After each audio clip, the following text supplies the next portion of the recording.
Mimi mtumishi wa Mwenyezi Mungu, nataka nikwambie siku ya leo kwamba maisha haya hatufai kuwa na ile kiherehere. Hataki kiherehere, hataki makasiriko. Inataka tuwe mwenyewe ujieke katika ile hali ya kwamba mimi naweza kila kitu katika yeye anitie nguvu, na wewe ni Yesu Kristo. Ni mara ngapi wewe umefanya vitu bila hata kumhusisha Mwenyezi Mungu? Ni mara ngapi wewe hujamweka Mwenyezi Mungu mbele awe kipaumbele katika maisha yako? Pengine wengine wanadhani kwamba kuamka asubuhi ni lazima ama ni kawaida. Mimi nakwambia la haula wala hasha. Amna.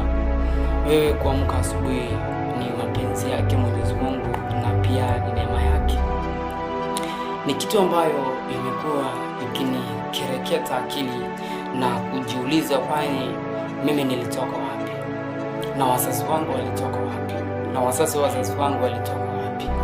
Lakini sisi jiumiza na maswali mengi niseme kwamba nataka nijue kila kitu. Amna, sisi nikajiumiza. Lakini najua kwamba kuna yule ambaye ni muumba wa mbingu na nchi, ambaye alimtoa mwanae akafa msalabani ili atuokoe sisi dhambi zetu ambazo ingekuwa ni binadamu wa kawaida angetufilia sisi, bali yeye alitupenda, ndiposa alidhihirisha upendo wake kupitia mwanae ambaye ni Yesu Kristo. Ninaposema kwamba Yesu Kristo, unafaa kuibua maswali katika akili yako. Wewe unafaa kujua kwamba kuna yule mtu ambaye alikufilia wewe.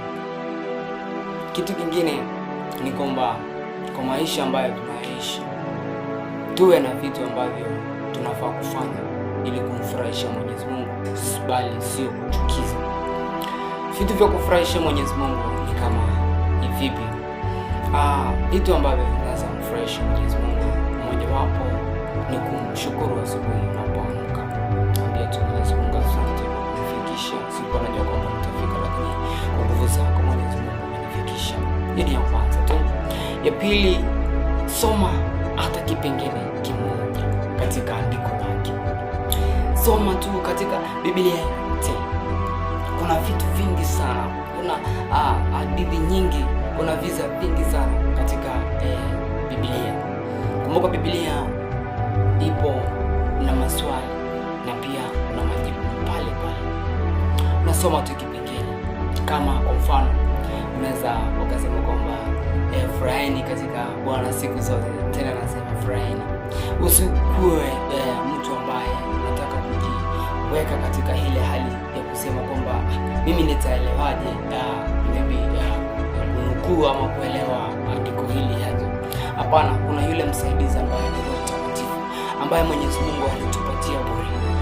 So wakati yeye alitupatia Roho Mtakatifu, alisema kwamba wacha iwe ni msaidizi katika maisha yetu. Sasa wewe utumie huyo Roho Mtakatifu. Ukimtumia tu Roho Mtakatifu, anakufunulia yote, anakupeleka kwa kipengele baada ya kipengele, anakupeleka Biblia baada ya Biblia. Kwa hizo visa ambavyo utakuwa umesoma pale, utakuelewa kila kitu. Cha tatu ni maombi. Wewe ni mara ngapi unaomba? Wakati unakula, wakati unakunywa, wakati unaposafiri, wakati unafanya vitu vya kwako, mara ngapi wewe omba tu Mwenyezi Mungu kwa kila kitu ambacho kinatokea katika maisha? Muombe Mwenyezi Mungu kwa sababu yeye ni mwingi wa rehema, ambaye anatupatia dua ya kila siku. Wewe kuamka, muombe na uweke vitu weke kila kitu yako kwa mimi nataka kutoka mahali hapa, enda uingie. Kama pengine unafanya kazi, pia enda ingia katika akili ya boss wangu, ili ataka kuniongelesha niongeleze na amani. Mimi sina mengi ya kukujuza mpenzi mtazamaji au mpenzi msikilizaji, ila tu naweza kumalizia pale pale. Lakini katika kipindi hichi jua kwamba kuna vitu ambavyo utafaidika nayo katika video hii. Video hii sijatoa bure, ila ni nafasi yako kuisikiza kwa makini kabisa, na utakuwa umeboreka ama utakuwa umesaidika kiakili, umesaidika kimwili, na pia umesaidika kiafya. Asante, mimi wako Missionary Bey. Tukutane tena wakati mwingine, ni kuandalie makala mengine tofauti.